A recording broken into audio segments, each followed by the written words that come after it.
we could go together, Morgan.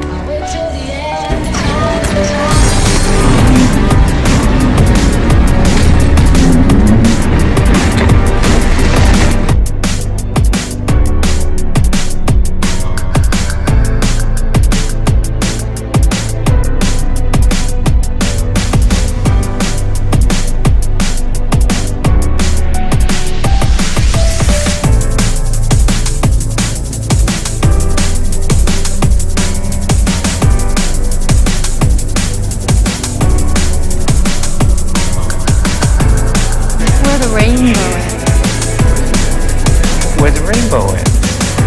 Don't you want to go where the rainbow ends?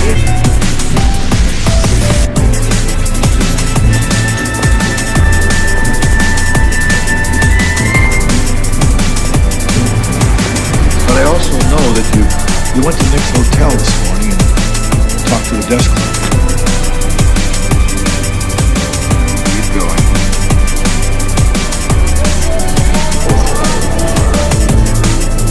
David degenerated in...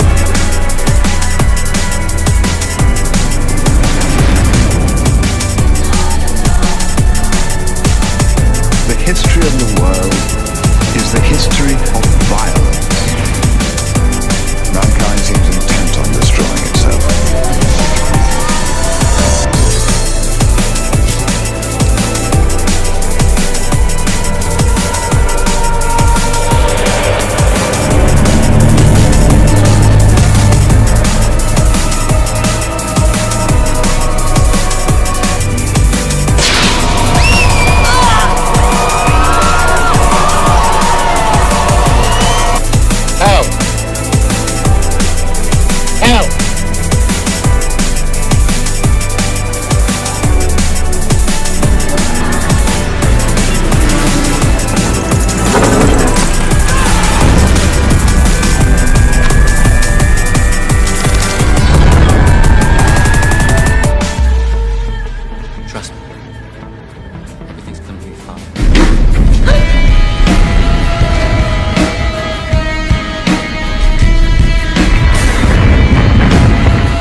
Well, Uncensored Cinefiles fans, the movie review that you've all been waiting for and we've been waiting to record, the breakdown of Stanley Kubrick's The Shining. How are you doing today, Bianca? Yeah, I'm doing fine. You looking forward to this review?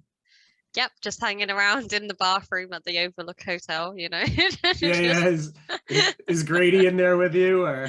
Yeah, he's just gone to go. We ran out of some soap, so he's just popped to go get some. So Nice. So anyways, how do we even begin a movie that has so many theories out there already and has had so many breakdowns done of it already? Yeah, and we're coming with a unique breakdown of it ourselves. We are. Yeah, I don't know how to sort. Let's sort of talk about the key differences between the Shining novel and this Kubrick's The Shining, because they're completely different. You know. Yeah, we were talking off air. We were saying, like, you know, I said to you, I think Kubrick or King, probably Kubrick, hated Stephen King. I think it was like a mutual thing. Mutual hatred, yeah. Like King has not been kind about this adaptation of his novel. So because it's very different. Like there's the ending is different. It's a completely different story. Like he changes key plot lines, and Kubrick even changed little things that don't make any like real sense. Like the color of the car going up to the Overlook was changed. When they go into the meeting with Ullman asks Jack, he's like, hey, how'd you get up here? And he's like, oh, 3.5 hours. And Jack's like, you know, that's great time. Or Ullman's like, oh, that's good time. But in the book, the Volkswagen barely made it there, right? Yeah. So it couldn't have been good time because he was going like 10 miles an hour the whole way. And also, later on in the movie, when the cook, whose name I completely forgotten about. Halloran. Yes, Halloran is going to the Overlook. He passes like a car crash, and there's a red VW Beetle that's been crushed, which I feel like was like Kubrick having to go at like stab at Stephen King. So it's like, wow, that's just really mean. It's like, yeah, you want it to be red, but I want it to be yellow. Yeah. Passes are already closed, and the chain law is in effect right now at the Eisenhower Tunnel. I guess we just heard from the news department, Charlie, only a few of the flights are still landing out at Stapleton International Airport. And with these early storms like this, I guess the entire airport will probably be closed within the hour. Yeah, they're just not prepared. The storm will continue throughout the day, and the National Weather Service has declared a Stockman's and Travelers Advisory for all areas. Yeah, that's not just like, there's so many major differences from the novel. I think the character of Jack is far more developed in the novel. You know, it's more of a sympathetic character. And his like relationship with Danny is a lot more like a proper father-son relationship, whereas in the movie it's very much like abuser and abusee sort of dynamic going on. There's like fear to their relationship throughout the entire movie. Even at the start of the film, there's like no sort of love there, really. Jack sees Danny as being like belonging to him. He refers to him as the child. Yeah. So there's also the scene in the car where they're driving up to the Overlook, and Wendy's like trying to talk to him about stuff, and then the little kid's trying to talk to him about stuff, but he's just kind of like annoyed by their presence. Boy, we must really be high up. The air feels so different.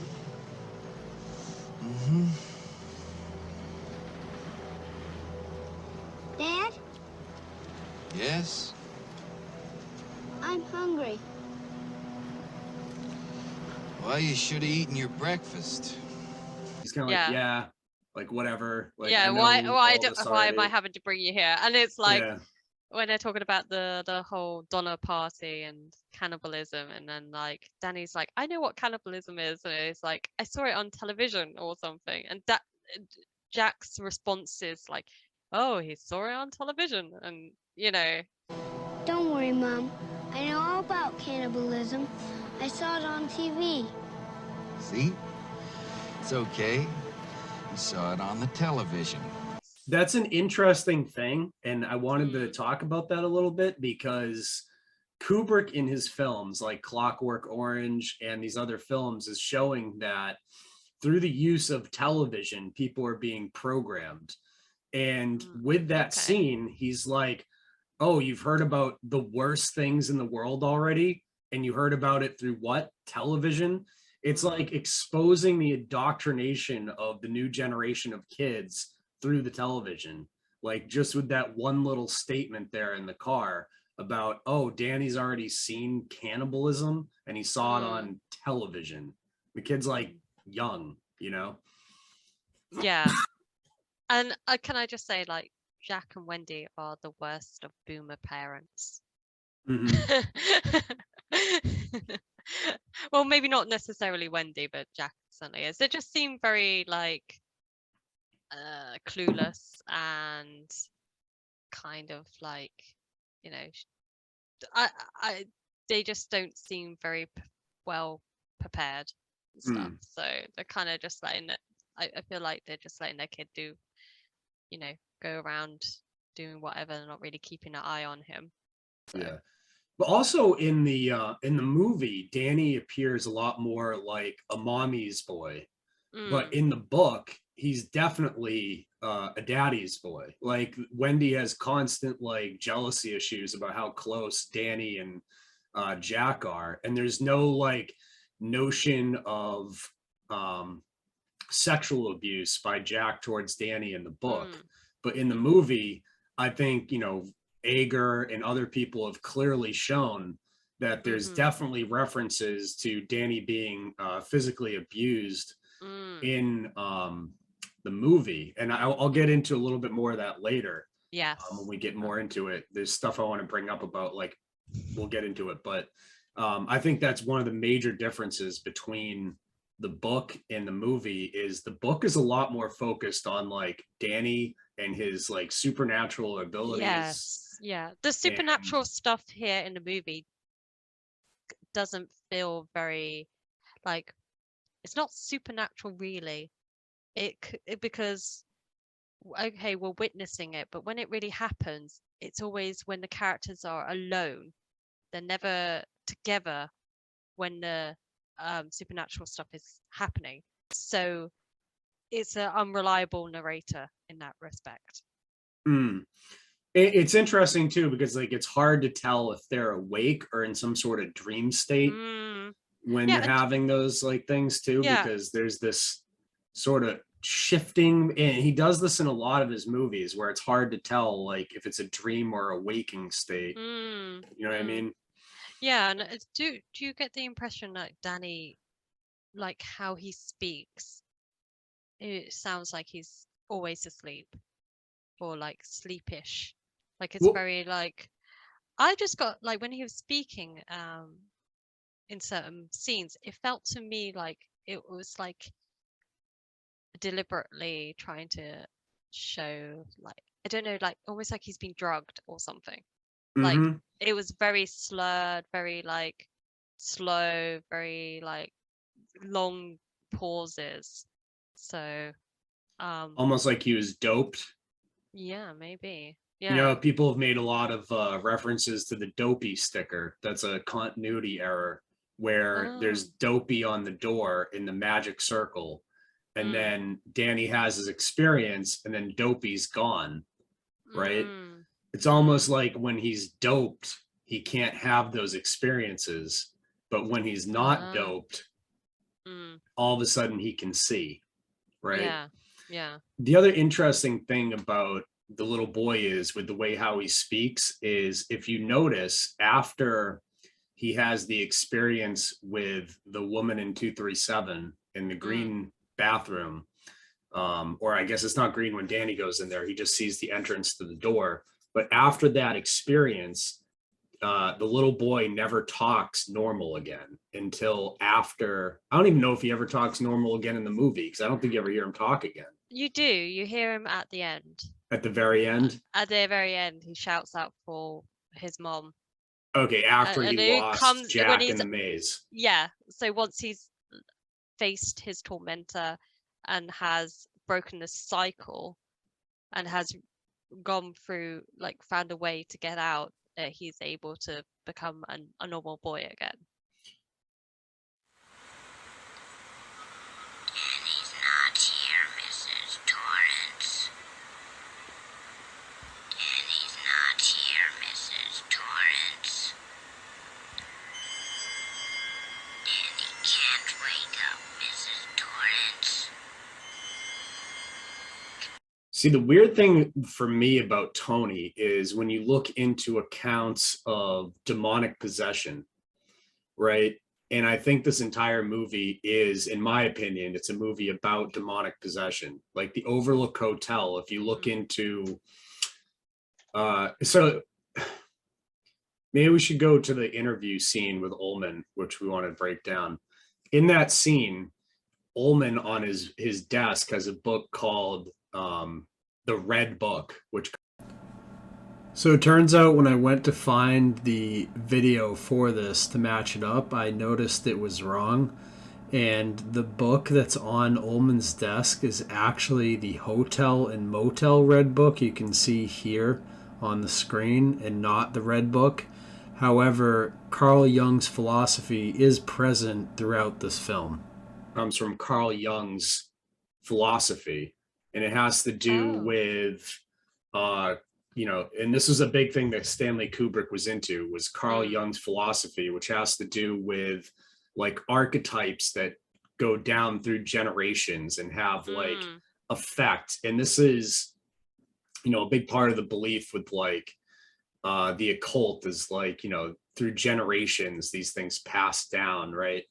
And if you look at like DNA contains genetic markers that pass down from generation to generation. So I think Carl Jung was kind of like onto what he didn't realize at the time was like a DNA transcribing of character traits between one generation and the next, which he called archetypes. And you can see that in this film. This Carl Jung sort of philosophy sort of dominates this film, where you have these archetypes, right? So like Jack, for instance, becomes in the book his father, not in the movie for some odd reason.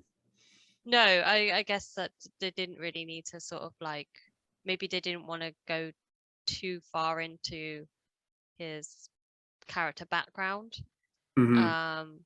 But that's interesting because Danny has the potential of becoming like his father and breaks the cycle by escaping the maze. I thought you just mentioned Jung, and I guess this ties into psychology. When we see the twins in the corridor, if you look at their shadows, this is something I don't think anybody has actually picked up on. So I haven't been able to find anything. But if you look at their shadows, they're not shadows that the shadows are joined together, and they don't look like people. It looks like an ink block test. Yeah, it does. Yeah, I've seen the thing you sent me. Yeah. So I guess that's kind of what can you know, they do those tests to sort of establish your psyche and your what you can sort of see is what, you know, your personality type and all that sort of thing, and your sort of mental well-being. So it's kind of flashing up. Is it trying to test Danny, or is it trying to test us, the viewer? Yeah, I think it's trying to test us, the viewer. I think the whole thing is, you know, because you see a lot of the scenes from like this really weird angle where you're almost kind of like a spirit floating around the hotel. It's a point of view, and you're seeing it from a point of view, first person, aren't you? It's like you're on the same level as Danny, or you're on the same level as Danny, or you're a higher level. You know, the opening shot is interesting.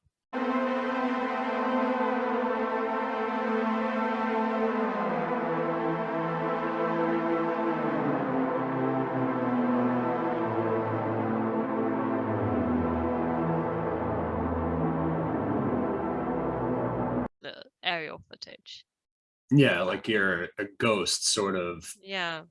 Flying through. And the other weird thing is the music at the beginning is very, very, very creepy.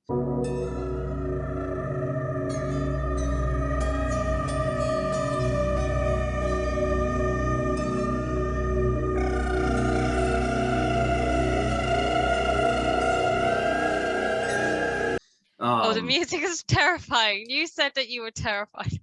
Yeah, I was. I was like, oh, that's so funny that you were scared of the music.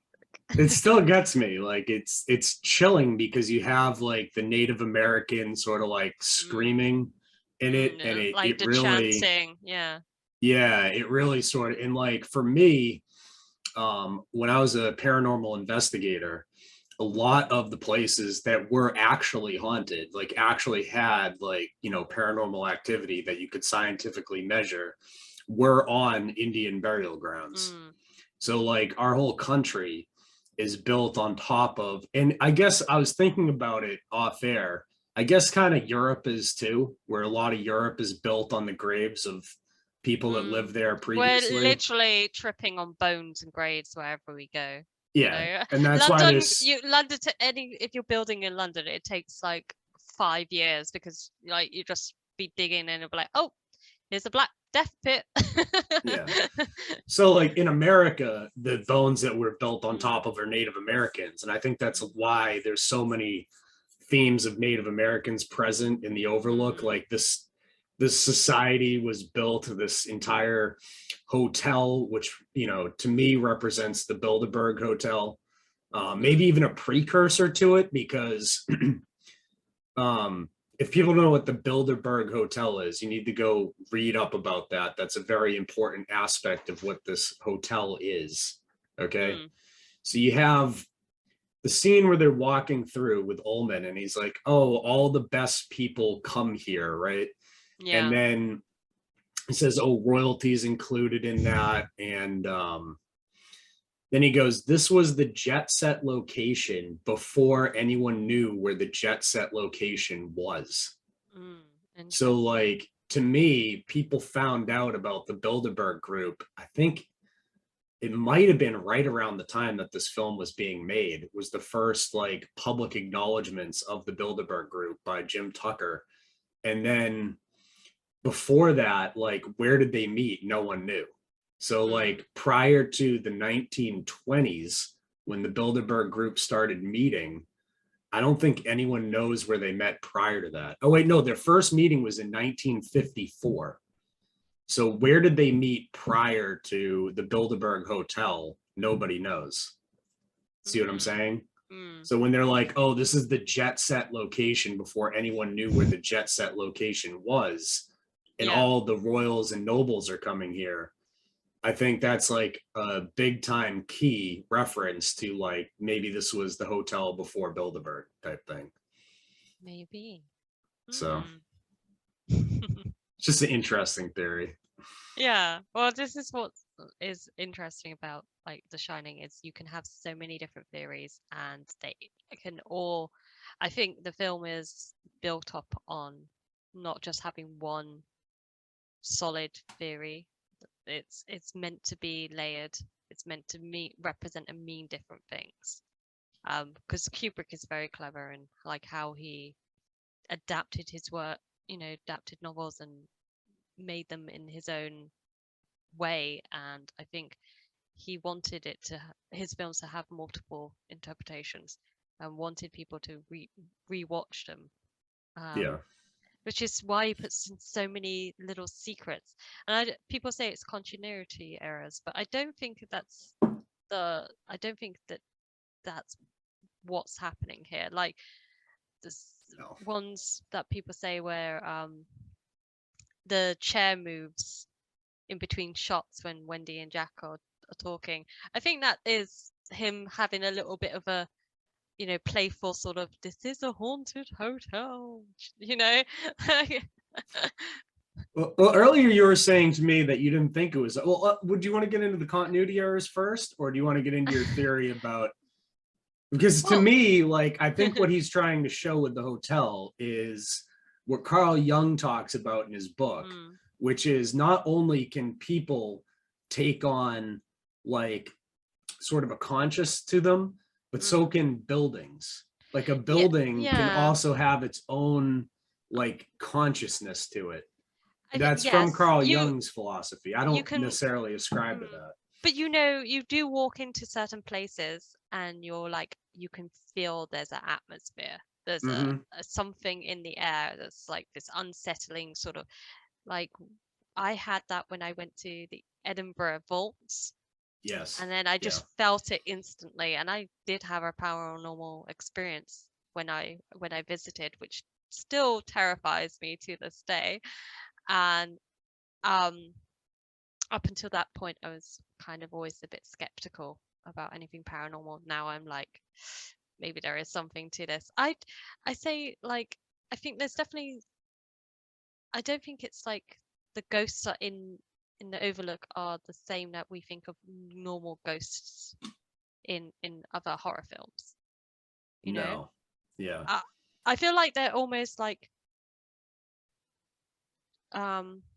ripples in time. When you drop a pebble into a pond or a body of water, you get that sort of ripple effect.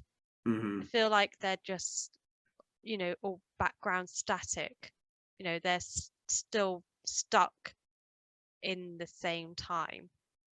And it's like the time is, so they're not, yes, they're dead, but they don't know they're dead. They're just living out their their lives and their roles, and which would explain how Jack is there, because there is no time in the Overlook Hotel. All of time is happening all at once. Mm-hmm. So that would explain why he ends up in the photograph at the end. And people have said, I think Rob Iger pointed it out in one of his videos, you can see a person who's polishing some stuff on the closing day of the hotel, and he's dressed in the same outfit that Jack is dressed in at the end of the film. Oh, really? Interesting. And I pointed it out to you off air in the interview for the role of caretaker. Right behind Jack is a black and white photo. It's not the exact same black and white photo, but it's right directly behind him of a group of people. About the job. I'm intrigued. I don't suppose they told you anything in Denver about the tragedy we had up here during the winter of 1970? I don't believe they did.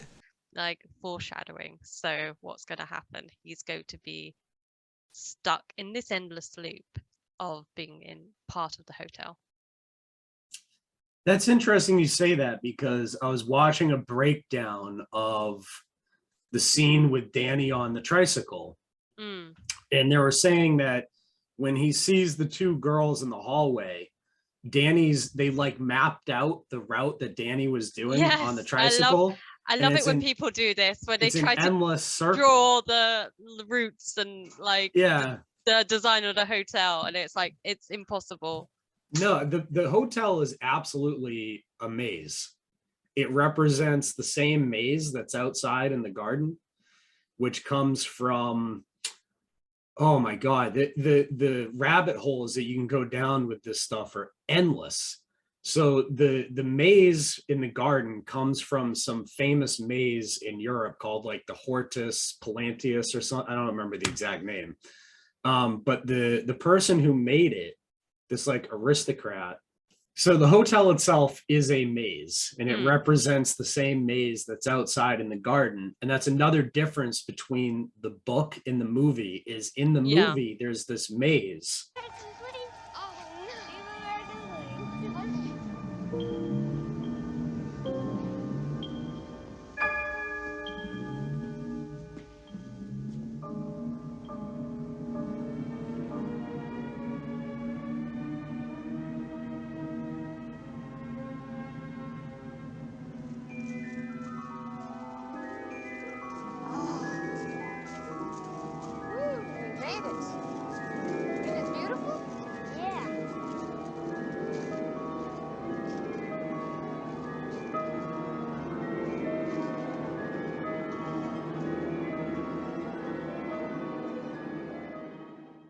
In the book, there is no maze. It's a children's playground and bushes that attack people.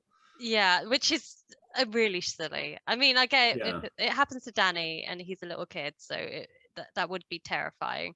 But like But I can explain why this happened. Okay, so this entire movie is full of encrypted messages and encryptions and things like that. That maze was designed by Francis Bacon. Francis Bacon is extremely important in terms of cryptology. Like a lot of the cicada people, like Francis Bacon, a lot of his ciphers and things that are like the basis for modern day cryptology. Also, Francis Bacon's writings, a lot of people consider those to be like what the Constitution and Bill of Rights are based on. Like if you read his writings and compare it to the Constitution, and Francis Bacon was also considered by many people to be who wrote the Shakespeare stuff. All the Shakespeare stuff, right? So this is a very important individual, and that maze is a complete like reference to Francis Bacon, in my opinion. And then the entire movie is encrypted. So like you have a clear reference to Bacon. Bacon's tied in with the very elite that founded America, like this Freemasonic elite. And that Freemasonic elite are depicted constantly in this film as like the elite of the Bilderberg who haunt the Bilderberg Hotel. And the reason I think they're stuck there is because these people are a bunch of, child abusing, demonic, satanic people that got stuck in the hotel, right? Yeah, okay. Good evening, Mr. Torrance. Good evening.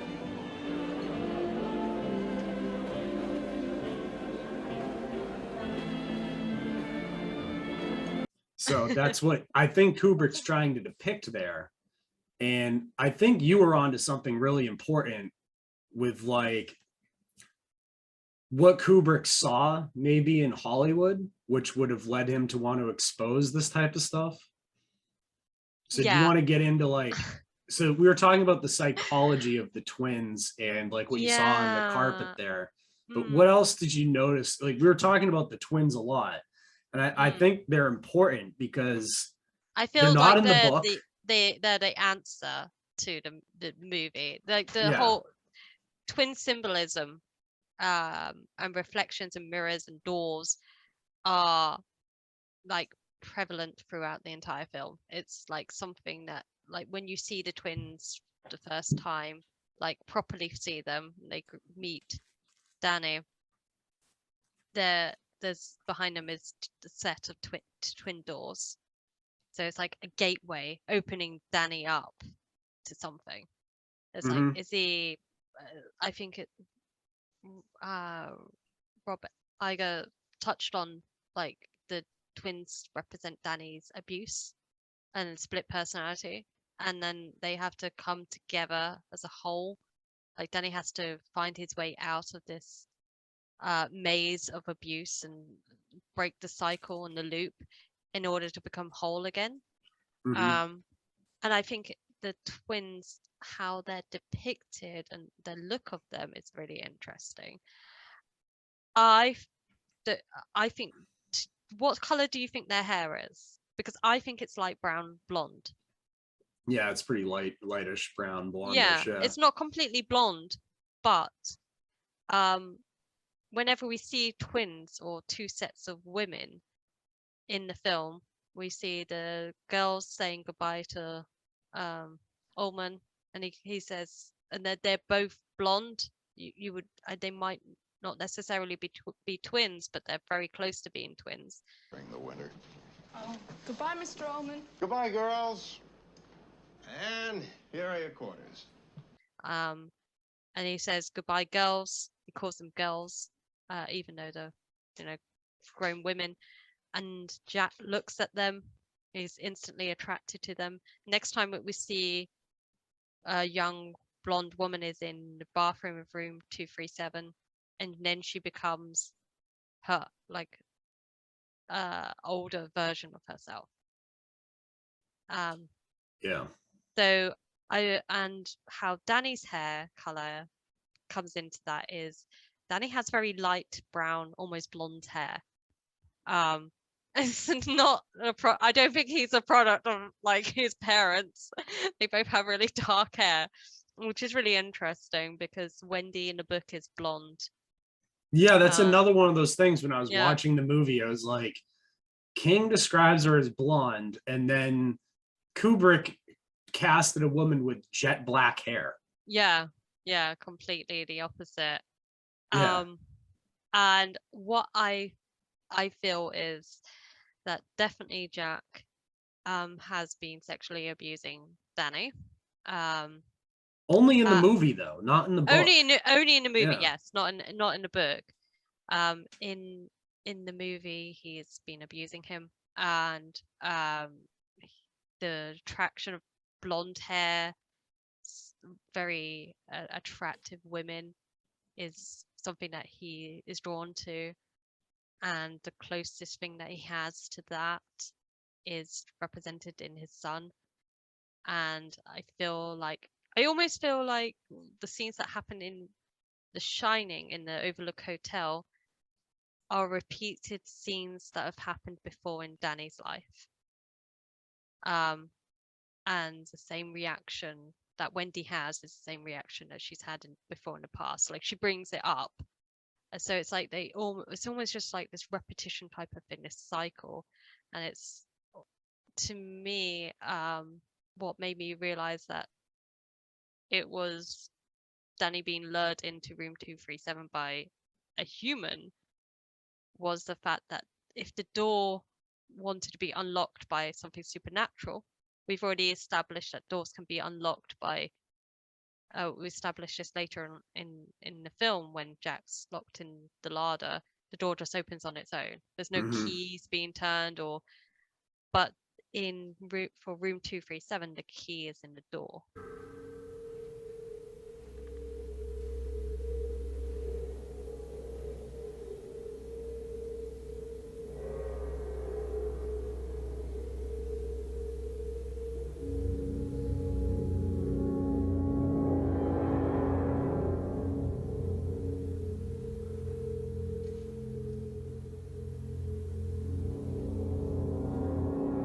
Mom, are you in there? Yeah. That door has been opened by someone physically. Mm-hmm. Like what? Like a spirit's just gonna go down, pick up the key, float it up, and I just imagine like this little key floating. And then the ball rolls to Danny. Mm-hmm. Last time that we saw that tennis ball, do you remember when was the last time we saw the tennis ball? Yeah, you told me before off air. You said Jack was playing with it. That's all I know. Yeah. So I think Jack is luring Danny into that room. And then when Jack goes up there, he's almost like blacked out what's happened. So when he goes into the bathroom, he's thinking, he's visualizing like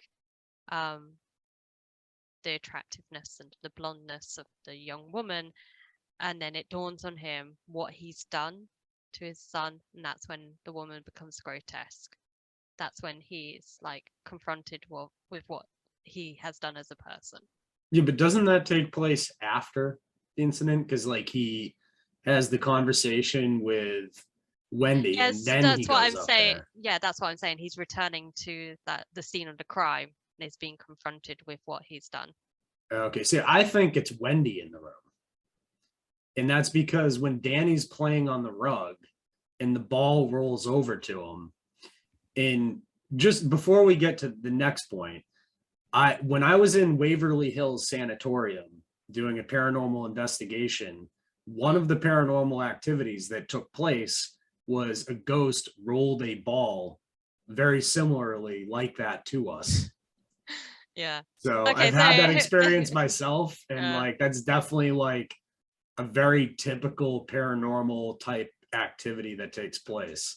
Now, the key thing, I agree with you. I think after the ball rolled to Danny, which freaked Danny out, he then was like playing in the hall near where his mom was like cleaning or doing whatever she was doing.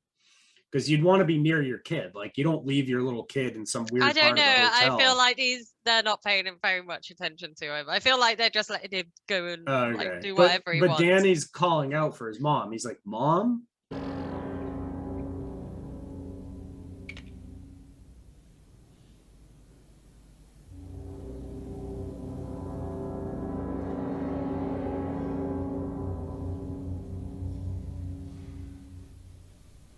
Mom?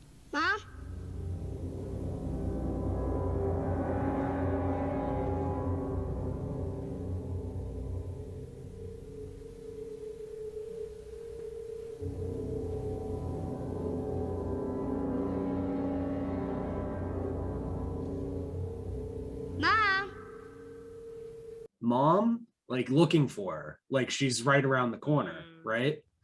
And then the doors open to that room. And then when Danny is standing with Wendy, like he's not like his normal self with her. He's almost like not like reaching out for a hug or anything. He's just kind of like sucking his thumb, and she's kind of like putting herself onto him. And I almost think that the neck grab thing was done by Wendy. I'm not positive though. I don't really buy that. I think it is more likely to be Jack. I think more likely to be Jack, yeah. Because Although that could be the explanation as to why when we see the choking poster behind Wendy in the boiler room, which is the scene just before Jack's shouting and when he's asleep at the typewriter, and Yeah. that leads on to Danny coming into. He looks into the room and then it goes right to his mom. But she's downstairs. She's in the boiler room. I think it's more likely the choking thing is like maybe it's Danny trying to get her attention that it's happening, that we see those posters, like it's like a way, or maybe it's just Kubrick trying to set us up for what's happening. But I just think it's interesting that we see that poster and you see the word choking. It's like the same when we see the word monarch, like certain words and stuff appear on posters. It's very like there to grab our attention, like the exit sign when we see the twins. Yeah. Like this. So the monarch poster I thought was really interesting because of how monarch mind control programs work. So what happens with the mind control program, the monarch program, and this has been talked about a bunch of different places, but one of the things they do is they break a person down like they did to Alex in Clockwork Orange, right? Where they break you down through the use of drugs and things like that to erase your personality. And then they implant new personalities in the person that can be triggered. Which would explain what's happening to Danny because of his friend Tony, who is a little boy that lives in his mouth and hides in his stomach, which is a really weird way of describing it's an imaginary not weird. Friend. It's not weird if you look into accounts of demonic possession. So a lot of times in accounts of demonic possession, people describe the thing that's inhabiting them as being in a certain specific part of their body. Like, it's in a lot of times people describe that as being in like a certain body part. Like they'll say like, oh, it's inhabiting like, my stomach or my throat. That's like a very typical thing that like people that experience that, you can make the argument if that's real or not, but it's been something documented for like hundreds of years that people have experienced that type of thing going on. And the interesting thing to me with like Danny is like the hotel really wants Danny because of his like supernatural powers, right? His ability to like shine or whatever. And it's almost like it's doing everything it can to get at every person's weakness. So like it preys on Jack's like desire to drink, and it preys on Danny's like ability to see things and like shows him things to like further scare him and drive him into fear, which is what demonic things feed on, right? They feed on fear and they feed on that. And the more scared the inhabitants of the Overlook get, the more the activity starts to pick up. Right. Yeah. So like when Wendy's freaking out, she starts seeing everything all of a sudden. Right. Yeah.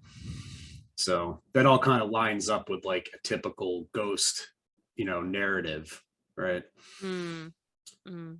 But yeah, let's get back into the twins. So you noticed we were talking off air about like Kubrick and like his role with Hollywood and what the twins might actually represent in the real world and how it ties in with like, I'm making a very interesting leap and theory here. So this is new. I can't obviously prove anything.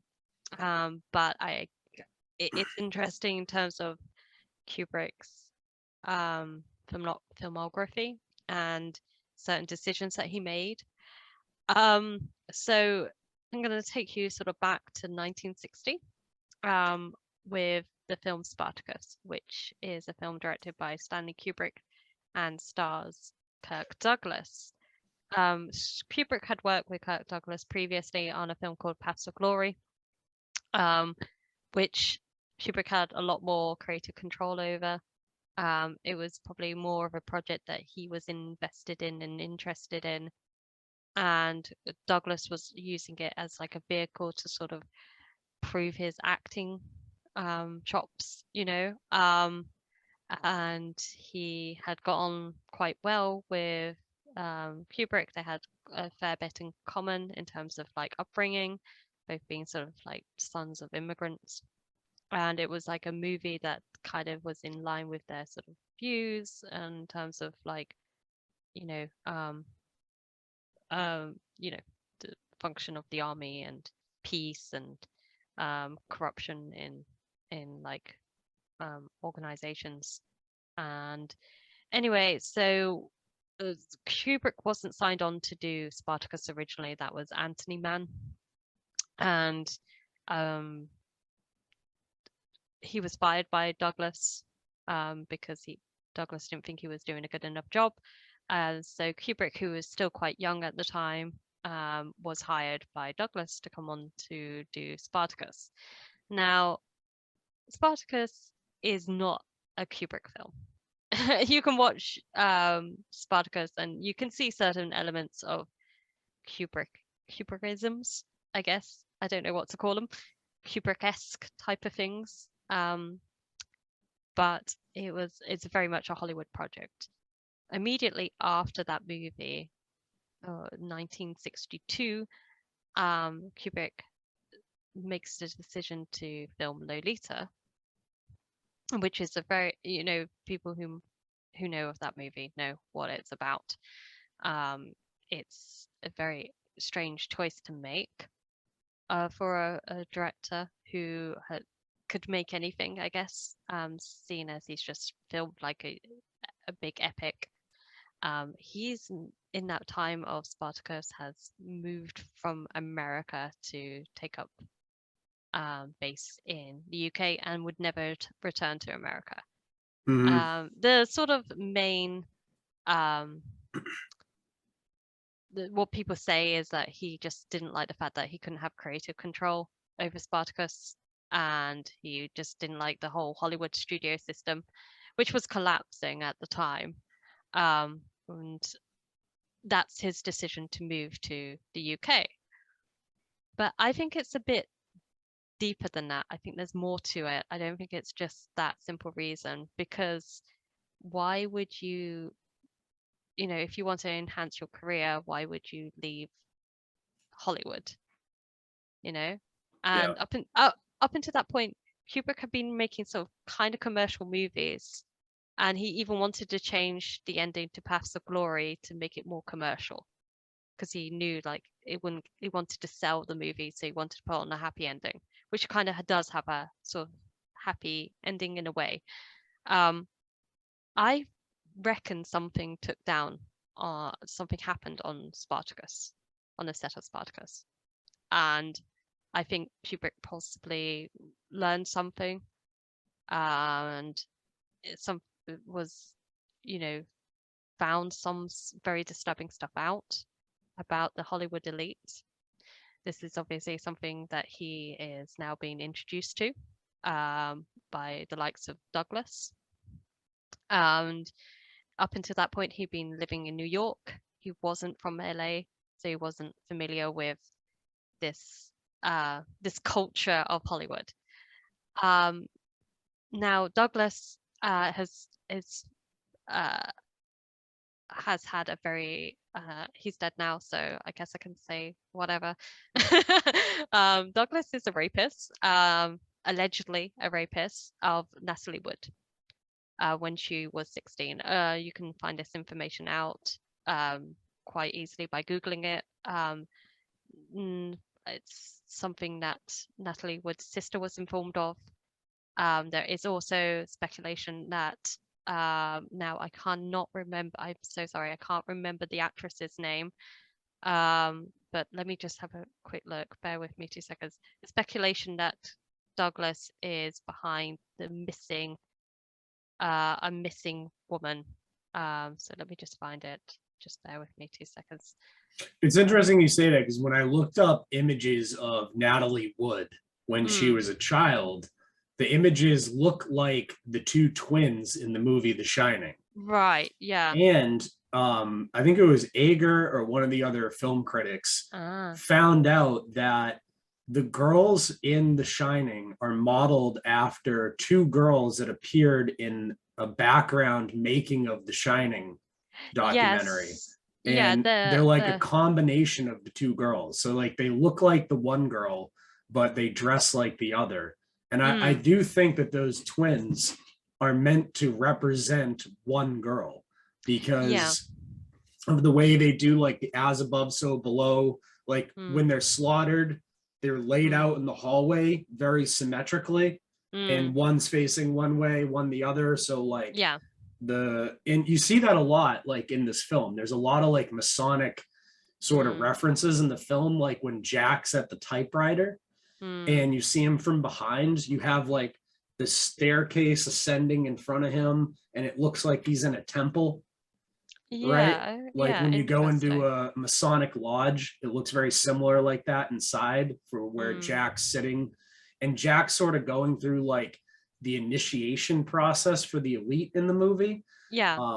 Which for them would lead to Jack like blood sacrificing his family, right?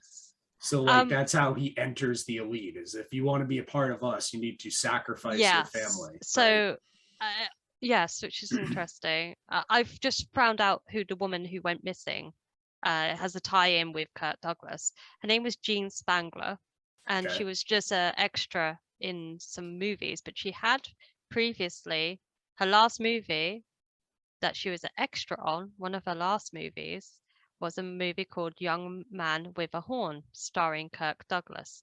There was her handbag was discovered when she went missing, and it had a note saying, "Kirk, can't wait any longer. Going to see Dr. Scott. It will work out best this way while mother is away." Ooh, she was probably pregnant. That sounds like to me. Yes, so they speculate that she was going to go have a backstreet abortion, and something went wrong, and she went missing. But I just think it's very interesting. Kirk Douglas then called the police to say he didn't know her. He was like, I have no ties to this woman. I don't know this woman. I may have spoken to her once or twice on set. But he called them to say that. They didn't contact him to go questioning him or anything. He made the decision to call them ahead of time to say that. There's other things that obviously Kirk Douglas had been abusive to one of his ex-wives or something like that, and had numerous affairs. But so my thing is like, what Kubrick is trying to show is like the Hollywood elite and the abuse of children. So that's what I think is a pattern that he continues with his films. It's not just in The Shining.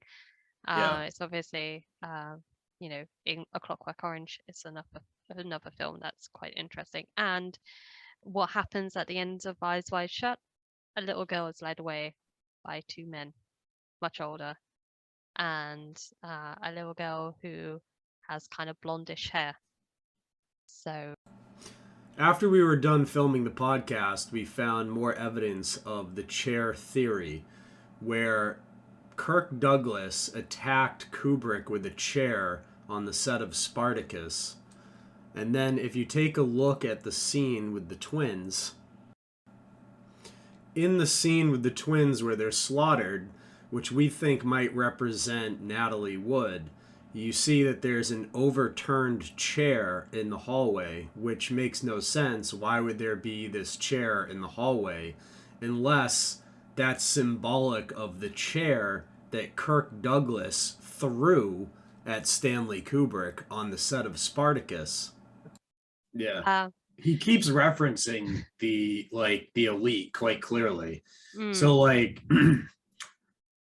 oh god, like there's so much in this movie that ties it back to the elite. So like obviously this is a reference, in my opinion, to the Bilderberg Hotel with the overlook.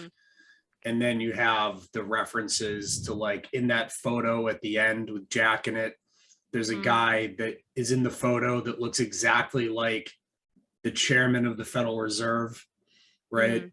And you had, like, God, like with Danny himself, for instance. So, like, Max Spears is like renowned guy who's broken down like child abuse by the elite in Hollywood and stuff like that. So if people aren't aware of Max Spears's work, you should go look into it. And basically what he describes is like what the elite do to their own children through generational abuse, which I think is shown in this film is like this generational cycle of abuse. And so with Danny, to achieve enlightenment for the elite, like what they do is they have to engage the chakras. So to do that to like a small child, according to Max Spears, what they do is they anally rape a child at a very young age, which breaks the first chakra, which is like the lowest chakra on the cycle. And then by doing that, it allows the child to eventually achieve the ability to shine, right? To become one of the special children.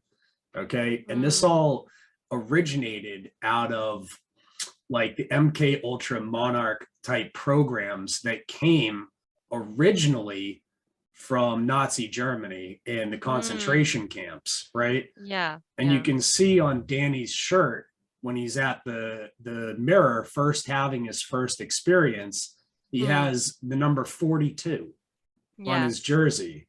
Now, if you look up that number references back to 1942 when the concentration camps thing started. So that's a clear reference to that, but it's also a reference to Kabbalah. And a lot of these like Hollywood elitists that are into this very creepy stuff that, you know, would be depicted in things like Eyes Wide Shut are into Kabbalah. Right. So in Kabbalah, the number 42 is extremely important. It represents the name of God to them. And to a Christian, the Kabbalah God would be Lucifer or Satan. Okay. Right. So like and he has the pentagrams on his shirt, not facing up, but down. So he has 42 and the upside down pentagram on his shirt. To me, it's referencing, you know, 40, as Wikipedia states, 42 is the number which God creates the universe in the Kabbalistic tradition. In Kabbalah, the most significant name is that of En Sof, also known as Ein Sol, infinite or endless, and who is above the Sephiroth, sometimes spelled Sephiroth. The 42-lettered name contains 4 combined names, which are spelled in Hebrew letters. Spelled in letters equals 42 letters, which is the name Azulut, or emanation. So there are obvious links between 42-lettered name of the Babylonian Talmud and the Kabbalah's 42-lettered name. Okay. So this is what I think they're referencing with that. And it's referencing all the way back to the beginnings of how like the Nazis infiltrated the United States. That's why there's like the references to the Apollo stuff that people mistake for being connected to the moon landings, because the references to NASA in this film are references to this group of elitists that are tied into the highest levels of military industrial complex that infiltrated the US via the Nazis and Operation Paperclip, which led to the creation of MK Ultra and Monarch mind control programmings, right? Yeah. Which is why when the twins, we see them first time, we see Monarch because of obviously twins and the experiments that took place a lot. You were saying that you were explaining that why they used twins so much was because they thought the twins had like psychic abilities and they were trying to unlock that. Yeah, and another huge key to me this was, so a few years back, Carolyn Lamaco and I broke down this new coded language that these people are using. So like when we looked at people like the Rockefeller family, and we looked at like Paris Hilton, who's now married to a Rothschild, what we found is that these people are using cartoon emojis to represent different things. So like in the human trafficking world, they use different things like roses represent money. Okay. Like they use coded language like that. So like, oh, how much do you owe me for my services? 300 roses. Okay. And then they use that symbolism. And like we found they were using different symbols to represent like underage people for sale. So like in this film, you see these scenes with like the cartoon characters constantly. And this ties into like this child trafficking network and the symbolisms that they've been using for a long time and continue to use today. Yeah. Right. Yeah. So we're talking about the Apollo stuff. And what we when that Danny's wearing that jumper. I do think it's interesting. I can understand where people are trying to have come up with the theory of this, and I do think, yeah, it's like, if you were going to recruit somebody to fake the moon landings, wouldn't you recruit the person that did 2001: A Space Odyssey, which up until that point was like the best movie with special effects about space, and to me that's like a really fun theory, and I kind of like it. It's like I kind of wish that was true, and that's what Kubrick was like trying to say with this movie. That would be like a really nice, happy sort of like, not, well, I guess not happy, but it would be like a more like, it's something that you could easily sell than other theories about what The Shining's about, especially ours. But I just wanted to say that how the rocket is pointing up towards Danny's mouth, to me, it's like a very phallic sort of thing. And I think that's trying to indicate like this child has been abused. This is what's happened. And again, when we see sort of phallic, the next time we see phallic sort of weird patterns, I guess, symbols, is on the rug or the weird carpet in room 237. Like, it's just so blatantly a penis to me. Like, I can't not look at, with the purple and the green rug. I didn't notice that. Yeah. Well, clearly I have something on my mind. Anyway, when it's like leading up to the bathroom, which is the scene of the crime, you can see its penis is like going up there. That's interesting. Yeah, that's definitely interesting. And I just wanted to say, we were sort of talking about Germans. The typewriter that Jack uses is a German typewriter. Is it? Yeah. Yeah, this picks up on room 237, which I don't know if you've seen, which is a very interesting documentary where people make a case for their theory about what The Shining's about. And there's one of them it's talking about the Holocaust and what happened. And they make some very good points. They've said about 42, about that being the year. Okay. And they've pointed out the German typewriter. It's just like, of all the typewriters you could choose, why go for that one with the eagle and everything? And again, they mentioned that some of the stuff they said. It has an eagle on it?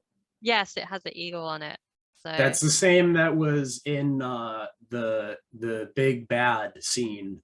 If you remember from Eyes Wide Shut, they have an eagle over the room, like overviewing the room, which is a reference to Rome's use of the eagle and this elite that have existed since Rome, which is why in Babylon before that, the bad guys used it because obviously it's like what they based their sort of, well, the Nazis took it from the Roman Empire. Right. And it's a symbol of the phoenix, which is the original symbol of Lucifer. Right. But so it's interesting. There's some really good theories in room 237, which is a really great documentary. I really like it because, like, people you use like this film as evidence to back up their theories, and I think it just goes to show how this film has captured so many people. And you ever heard of the Vril Society from Nazi Germany? This was like an inner sect of high Nazi officials that were into what's called the Vril, and they believed that like people had like a life force energy that was within them and was like supernatural, and they could like tap into. This is like a big belief within the Nazi party. That's what they were into, all types of weird stuff. Remember, they were trying to like find different sacred relics and things. This was all part of their like. I very just thought strange... that sort of stuff happened in Indiana Jones. No, this is a legit thing. Like, I was like, that's just Indiana Jones. That's just a film. But obviously, like, the truth is always hidden in films. So I guess one of the main things they were looking for was the Just Judges panel that went missing from the Ghent altarpiece that I think I located in my Cicada 3301 series. And you're just trying to plug that. No, you plug in your own stuff. No, I'm trying to, because that Ghent altarpiece supposedly on the back of it had a map that would lead people to sacred artifacts like the Spear of Destiny, or the nails that held Jesus on the cross, or maybe possibly something else like the Ark of the Covenant or something. But that's one of the things that the Nazis were verifiably searching for. Yeah, like ancient relics. Yeah, right? I just think, So, get back to The Shining. Yeah, let's get back to The Shining because we could go. So, getting back to the movie, we had a really interesting discussion about the Gold Room, and I wanted to bring something up because you had noticed something in Eyes Wide Shut, which was in the ballroom in the party room where they all were meeting. There was the 1,000 points of light on the walls. Oh yeah, Now I want to make a point about something really quick. So the party in the Overlook was in 1921, right? And the room was made of what? Gold. Because in 1921, the banking system was based on gold reserves. In the year 1933, that changes. And then after that, the banking system's based on what? Credit? Artificial nonsense. Just made up nonsense. Yeah. So the ballroom goes from being gold to being artificial white light. Right. This blinding white light. It went from gold, which was real, to the new parties in white, in artificial light. Yeah. Right? You see the difference there? Like, I don't know if that's anything, but in the Gold Room, they are talking about like credit and money. Yeah, because Jack goes to pay and he's told his money's no good here. No charge, dear Mr. Torrance. No charge? Your money's no good here.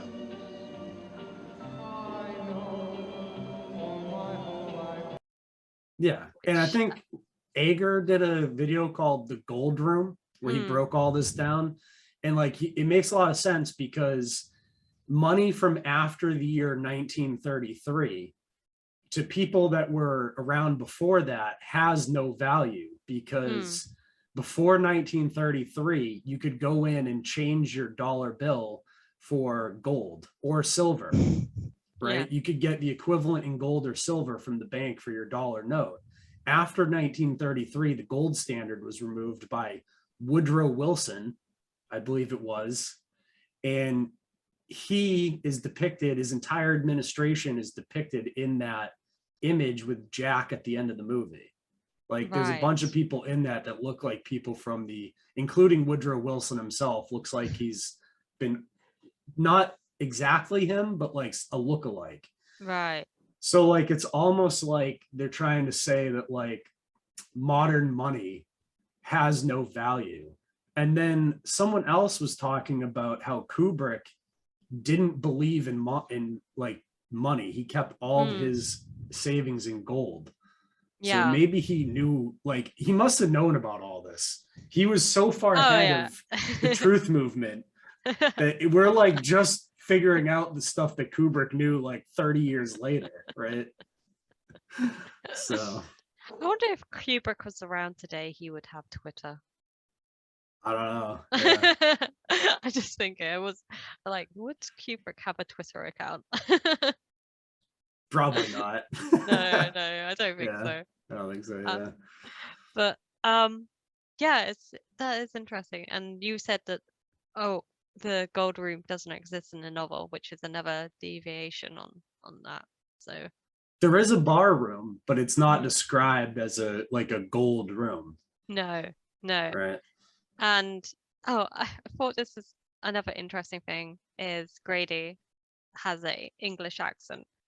And we were saying before about James Mason, who was invited on the set of Shining and starred in Lolita as Humbert Humbert. He was maybe like Kubrick's first choice for the role. That's the rumor. Yeah. And he's a British actor. So, like, why would Grady have an English accent when the film is set in America? Yeah, and he was supposed to be like a caretaker from the United States. Yeah, like you would be like, oh, he was an Englishman and maybe he wasn't used to our weather here or something. Like I feel like that would be something like Ullman would bring up in conversations, you know? Yeah. And that is an odd point. And also, I don't think the Grady that appears in the bathroom is the same Grady as the previous caretaker. No, I feel like it's somebody like in his body pretending to be him, or like projecting something. We can't establish that that's actually him. He just says that's him. Yeah. You know, he just calls himself Grady. But I do think it's really strange that he would have an English accent. I mean, I know why Hollywood seems to do it all the time. It's like anyone who's bad in a Hollywood movie has an English accent, so which is stereotyping. And you know what, let's not keep doing that, because just because we were the bad guys before doesn't mean that we still are. Yeah. sorry for the American like revolution and all that and everything else. That wasn't like my fault. I don't know why I'm apologizing, but well, I mean, the Revolutionary War, according to the founding fathers of America, was mostly about getting us out of the central banking system that Kubrick's exposing in this film. Okay. So there is a deliberate choice to have Grady have an English accent then. Maybe, yeah, because I mean the Rothschild Red Shield banking system came from the city of London, right? And I mean the background is red and white, and you have the white lights and the reflective mirrors. You know. Yeah, that's another big point in this film is the mirrors, right? Yeah. And we forgot to mention that in our Eyes Wide Shut breakdown, but they're in that movie as well. Yeah. And this is another massive occult reference. Well, didn't you tell me that mirrors are like a way to gain possession of people, or like there's like you see things in mirrors like you don't see in our universe? I don't know. Like there was something you said. You'll explain it, but I'm sure there's been a lot of like really creepy videos where like that's terrifying. I don't like someone watching will them. be like looking in a mirror and they'll move, and the person they're looking at the mirror doesn't move. Yeah. As the kid was facing towards the camera with his back to the mirror, normally his backside should have been reflected in the mirror. However, when the picture was clicked, we can see that his face has been reflected in the mirror instead of his back. On top of that, it seems like the face in the mirror is actually looking towards the kid himself. In play, the kid is looking at the mirror initially with pure delight and amazement by seeing his own reflection. However, after a few seconds, the parent must have called out to their child to look in the camera and pose for the video. The child turns towards the camera, however, his reflection is still gazing back at him from the mirror. A baby is being recorded playing with his own reflection in front of a mirror. Everything was cute and normal up to this point. The baby turns towards the camera, maybe because the parents called the baby, but his reflection in the mirror stays as it is. Yeah, their reflection just stays the same. Or it takes a while for it to move, like it's loading. Or it moves in a different way than the person's moving. It's and this like has that been caught on film a bunch with of times. the baby mirrors, Okay, yeah. So in the mirrors, like you see a lot of times on the internet, like a baby will be looking at the mirror and then the image of the baby will stay the same, and then the baby will move and it won't move, and like you see these weird anomalies. I really don't like it. It creeps me out so It's also much. been referenced in witchcraft a lot.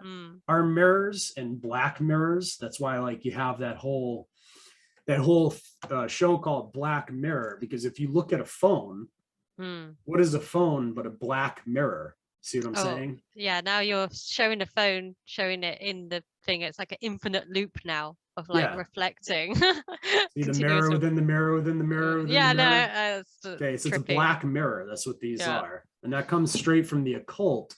And that definitely has like value in the movie, because Wendy or Jack, it's not really known, have a bunch of occult books on their bookshelf in the house. So like she's reading all these like weird satanic witchcraft type books, including The Catcher in the Rye, which she's reading while sitting there with Danny at the beginning of the movie. Now I want to know what page on Catcher in the Rye was she reading, because it shows it to you on the screen.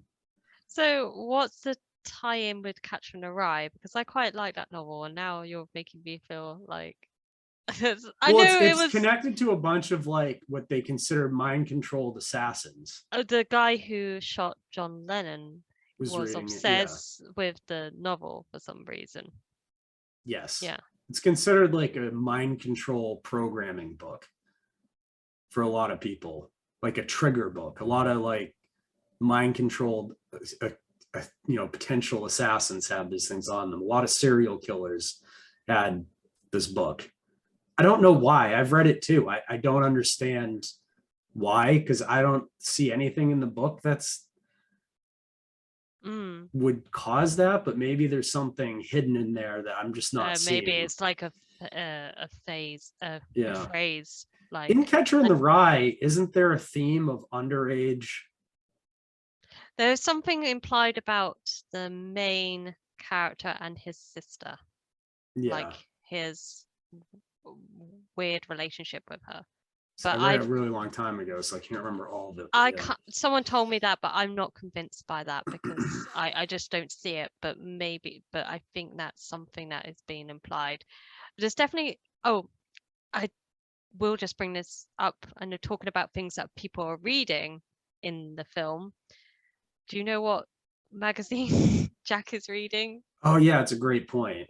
Tell the audience, please. Oh, it's Playgirl. Not Playboy, but Playgirl. And I think Rob Iger in one of his videos zooms in on that, and it has a weird article about incest on, like, in the magazine. Why parents sleep with their kids. Yeah. Yeah. So it's like, did he bring that with him? Like, that is a really strange magazine to be having around in a very like prestigious hotel. Especially in the 80s, like yeah, homosexuality back then was like very. But it's Playgirl, not Playboy. Exactly. So that's just really odd, isn't it? It's like I don't get it. Like, why would you be reading? Playgirl is for like women. Gay guys and women. Yeah. So why is he reading that in early 80s in public, just sitting right in public reading a Playgirl? Yeah, like that's something you'd hide inside of some of the other magazine or something. It's just like such a strange thing to have. Like, yeah, so I don't know what is going on with like people reading weird things, but talking about like books and stuff, obviously Jack is a writer, and we discover what he's been writing is all work and no no play makes Jack a dull boy. I don't know if anybody has tried breaking down what that sentence means exactly. I don't think it means anything because I think it kind of is something there. Well, do you know when they screened this movie in other countries, that phrase changed. So in every country that The Shining got screened in, they changed it to another saying that was just like some random well-used saying like that in each country, and it didn't necessarily even translate correctly. So they just kept picking different random phrases to put in there for that scene. Yeah, like in each country has a saying that's similar like that. Yeah, but I just think of like the words work, play, boy is kind of like maybe something going on there. Maybe, yeah, I don't know. So, but that is like such a like creepy scene. Just the idea of like you coming across like somebody's work or they've just rewritten the entire sentence over and over again in like, you know.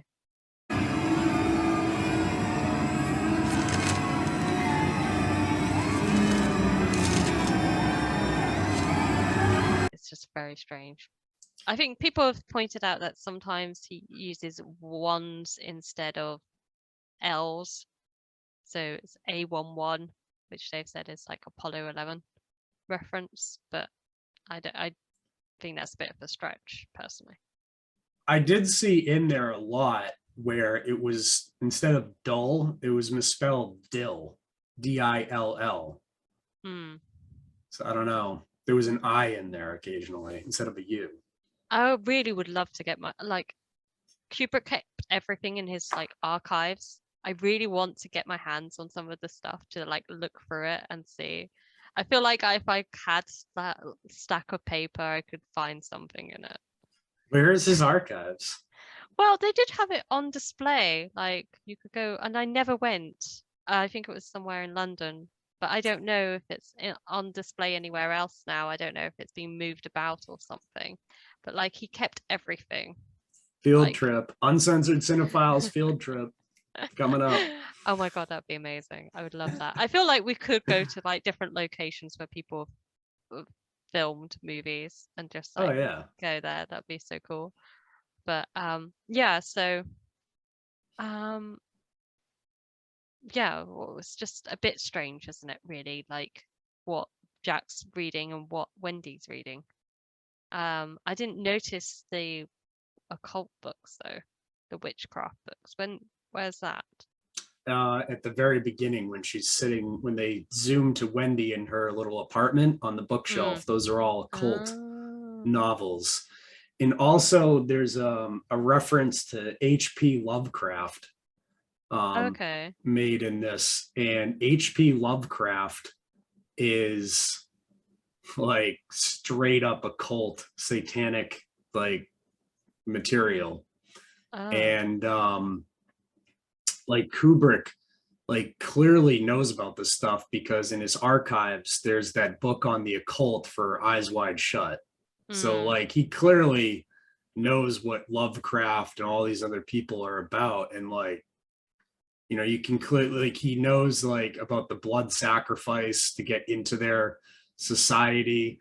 Like this is what they have to have on people. They have to have either sexual blackmail or have you sacrifice something to get into their thing so they can hold it over you. That's why at like the Skull and Bones initiation ceremonies, they do like the lay in the coffin and jerk off in front of everyone else in the thing so they can hold that sexual blackmail against you. This is well documented. This is how they control people. This is how they get people. Once you're in their cult, there's no escaping it. There's no way out. Like once Jack sat down at that bar and he says, I would give my soul for a drink. He's now given his soul to the devil, and now he's to do the devil's bidding. God, I'd give anything for a drink.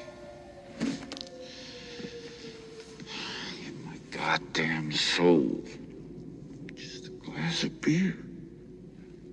Yeah, he's like in it. he's in a contract. He even says when he's trying to get to Wendy and he has to go, he's like, do you know I'm in a contract? What will my employers think? You know, his employer isn't Ullman. He's talking about like the hotel as an entity. The hotel clearly has its own like life force, and that becomes even more apparent in the follow-up Dr. Sleep, which is not a Kubrick movie, but a lot of the things that people speculated about The Shining were confirmed by Dr. Sleep. Right.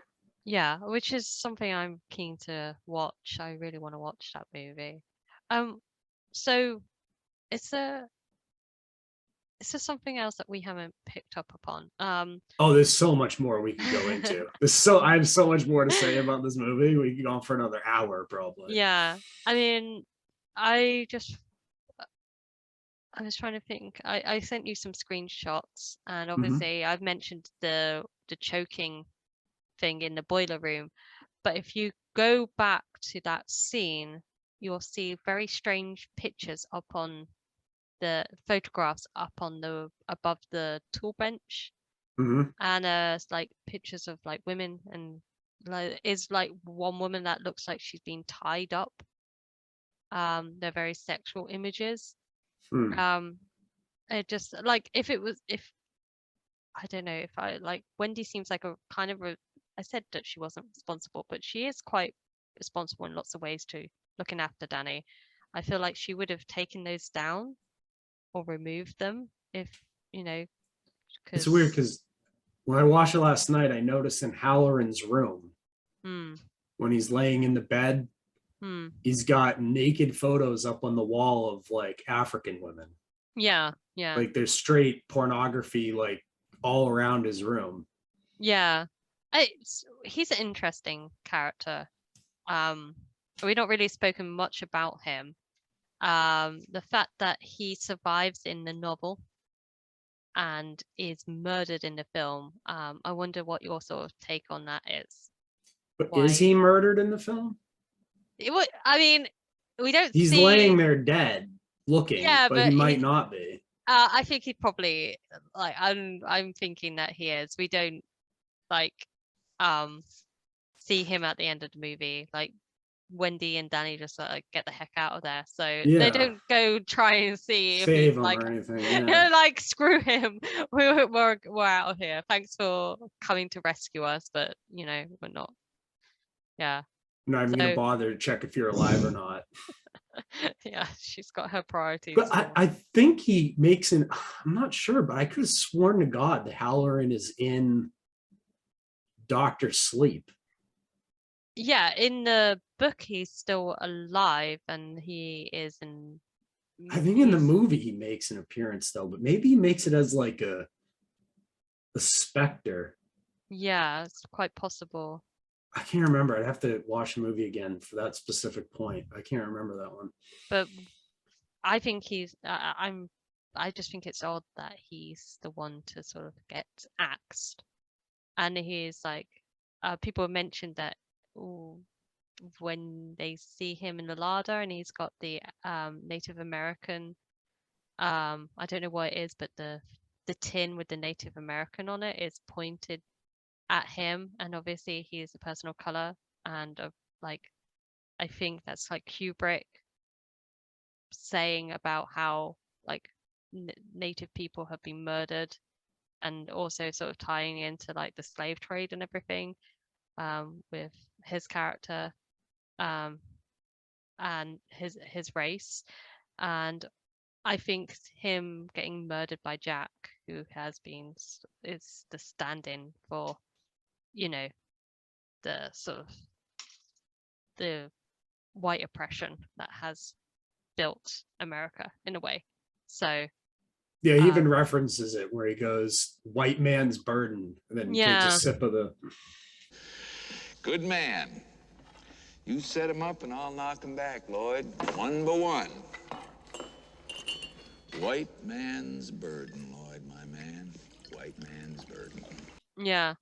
It's just like all these sort of like little things that Kubrick added to the movie that you wouldn't really notice until you sort of like look. It's just like it's all very deliberately put there. So yeah, like the blood rushing out of the elevator represents the blood of the blood river from like various accounts of like Native American massacres where they like flooded the river full of blood. And it comes from like the lift is how the lift goes straight into the ground, which is where the burial site would be. So it's bringing back all of this. I think as well is interesting that you mentioned about the floors that the lifts are on. But I just wanted before go there, the numbers.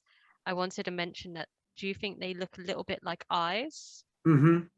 Yeah. So, and it kind of makes me think of that face that Danny makes, when he's like seeing himself, and it's like the choking sort of thing, like it's like that gaping sort of like, and then the blood rushing out. I feel like that could be symbolic of like Danny's trauma coming out of him.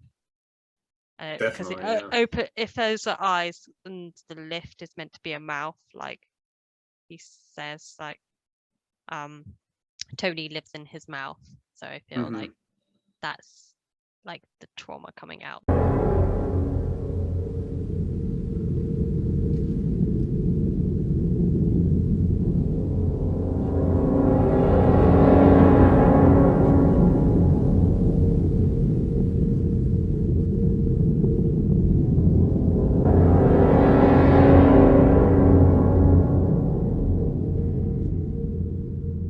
Together is kind of odd, right? It's also interesting. I think Robert Iger pointed this out in one of his videos that when Wendy and Jack are going on the tour of the hotel, they come out the lift even though they're on the ground floor. Oh, that's right. Yeah, it's just really strange. Like the whole building is like totally a maze. The impossible window. Have you? Yeah, there's so many of those. In Ullman's office. And people have tried to route like some of Danny's tricycle routes, and like at one point he'll like turn a corner and be on the first floor, and then he'll turn another corner and he'll be on the third floor.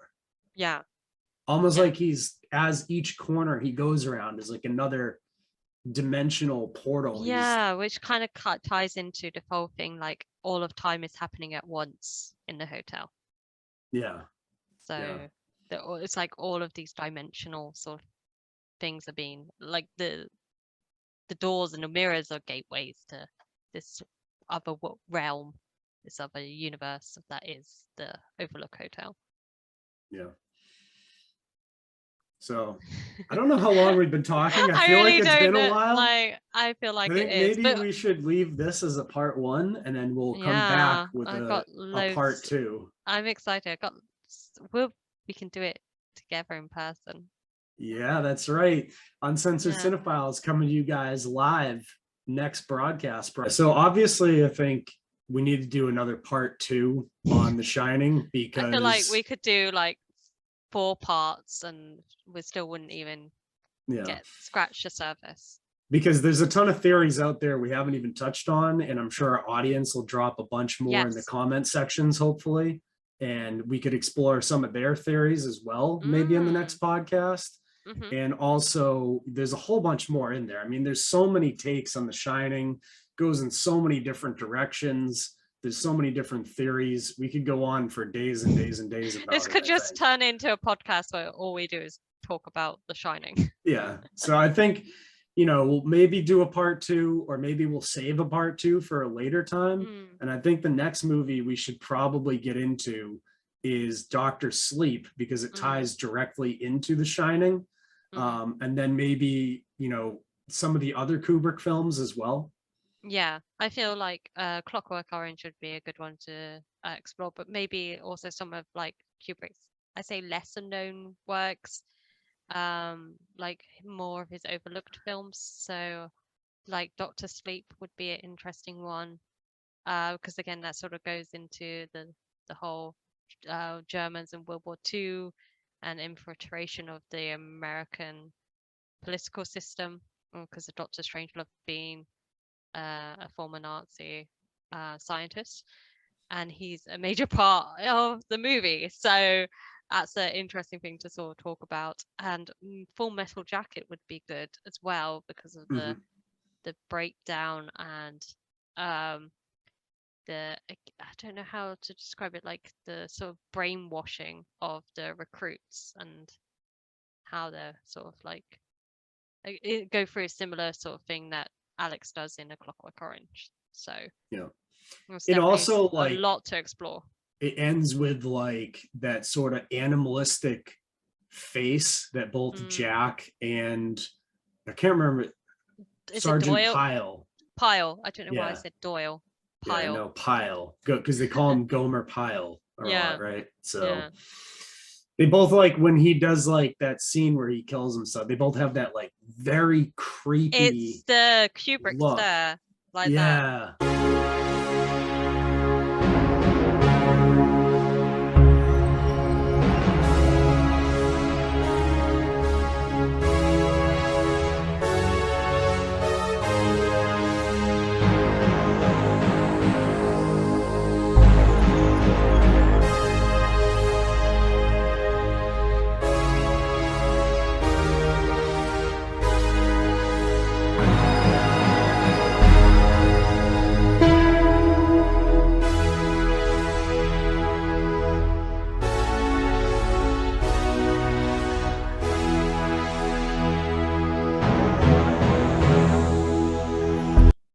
It's something else. It really is. I could do it. Let me try and do it.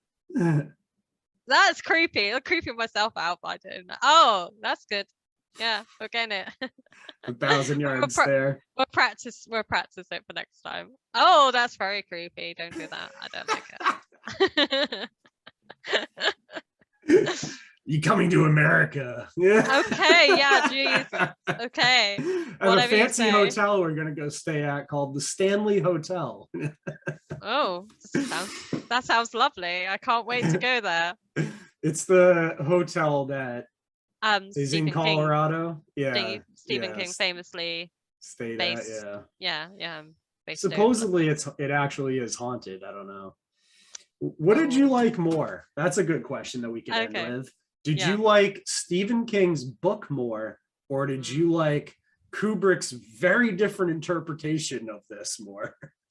In terms of like classic horror novels, The Shining is a really good one. It's got some generally scary moments in it, and I am like a huge Stephen King. Well, I haven't really kept up with his work because he just, like every other month there's a new Stephen King novel.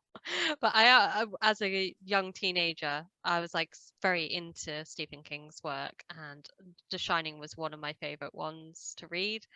However, when I watched the movie, at first I was like initially didn't like it because it was nothing like King's novel. But now I'm more of a fan of The Shining, like Kubrick's The Shining, than the novel. And I just see them as so completely different. You know, I can't really like, yeah, I like the novel, but there's something about the movie that I can just keep returning to over and over again. I can't even put a number of how many times I've seen this film. Like, I've seen it at least 10 times. I feel like I've seen it this year already like 3 times. So that's like, I just watch it so often. It's just like the one movie that I brought on Amazon Prime. I haven't actually brought any other movies apart from that one. There you go. So. Yeah, no, I think the movie is, for the first time in like almost ever, I think the movie is as good as the book or better, which is not something you normally say about a movie. No. Right? Because so much like in the movie itself that isn't in the book that like exposes like stuff that I'm into, like this hidden sort of messaging thing. That makes the movie really fun to watch. Like there's so many Easter eggs. I don't think it's like something you can say fun as in like like entertaining. I think Yeah. It's like, Yeah. oh, this is I can't wait to watch this with my granddad. No, like the one I thing that did has been watch it with my driving me granddad. crazy, and I still can't figure out what it is when the two twins appear in the game room to Danny. Yes, there's the Monarch poster to the left of them, but there's some sort of painting.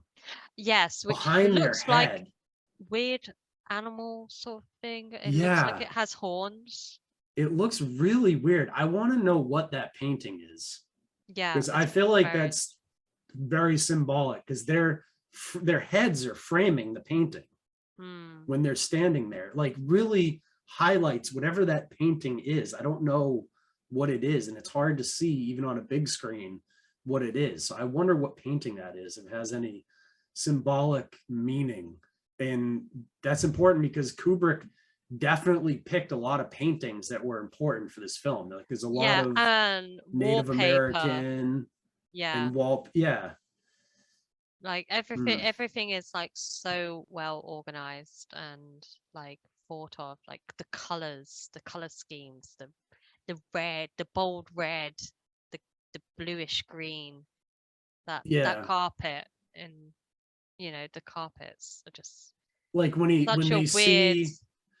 Jack sees the old lady in the tub, right?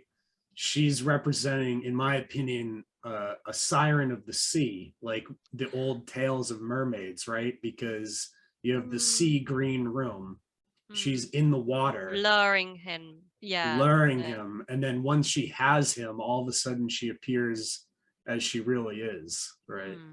Which is what those old tales from the sea were about, right? Yeah, not all mermaids are like Ariel from No, the tales of mermaids from the Pirates of the Sea, they were much more along the lines of what you see in The Shining, where they appear beautiful at first, and then as you're drawn closer to them, they turn into these like sea creatures that try to pull you to the depths of the sea, right? Like who like eating shrimp. They may have a cave full of shrimps, yes. Yeah. All right. So yes, definitely a second part is, I think, isn't needed. that necessary once we've gone through all the comments and all the other theories that are dropped down below? I really would love to hear what people say and what they can offer, and if they know of any other sort of breakdowns stuff. I do think you should definitely be watching Room 237. As in you. I'm pointing to you. I will, before we do the next installment, I will go watch this documentary. It's very good. I think it's free. I think there's been some other people who've done good work on this that maybe we should shout out. Yeah. Like Robert Ager is his name. Yeah, he's done from Collective Learning. He's done so many learning. Oh yeah, sorry. I can't remember what it was. I just know him as Ager. A person I've done work with in the past, I've like talked with and been colleagues with, and we don't get along anymore, but he has done good work on breakdowns of this, is Jay Dyer, Esoteric Hollywood. I will give him props on his breakdown of The Shining and Eyes Wide Shut. He's done a very good job of that. Anyone else? There's a whole bunch of people out there that have done this, but I think those two are probably the best experts I've seen so far. Yeah. I think it's just amazing that this film can, like, how many films from 10 years ago, that we're talking about, or 5 years ago, or 2 years ago, we're still talking about this movie, and it's been 40 odd years that we're still talking about it. That's how, like, significant and important this movie is. Yeah. And I think it takes a whole group of people on the internet to decipher what this movie's all about. All of us coming together, sharing these theories, I think we're starting to get a better idea of what the film really represents. Yeah. Oh my gosh. I would just love to have met Stanley Kubrick. Just have like 10 minutes of conversation with him. Yeah. It would have been an interesting conversation, but where would you go with it is the real question. I There's know, so like, where do you questions. begin? You need like a solid day of talking to him to really. Yeah, just on this one movie, like none of his other movies. Yeah. So I would ask him, why did Kirk Douglas throw a chair at you on the set of Spartacus? Because I think there's some. I'm still convinced there's something about Spartacus and Kirk Douglas and Kubrick that hasn't been fully explored. Yeah, definitely. I think you're onto something there for sure. I've never heard anyone else make that connection either. So I think we brought some new insight to the matter today. Yeah. So yeah. hopefully people like this. Please like, subscribe, and please share so we can start establishing ourselves in the film review community. So yeah. Or, you know, maybe try to save the film review community from itself. I don't know which, but one of those things. So anyways, thank you very much for taking the time to do this review with me, Bianca. And thank you all to the people watching. And we'll be back soon with another episode of Uncensored Cinefiles. Cinephile, there it is. You didn't tell me that we were doing that, so I wasn't prepared. Not prepared? Okay, well that's our new. I don't know. We got to come up with an ending or something. Yeah. Yes. How do we end the podcast? I think we just end it. All right. We just Goodbye, say bye. everybody. Bye. Have a good one.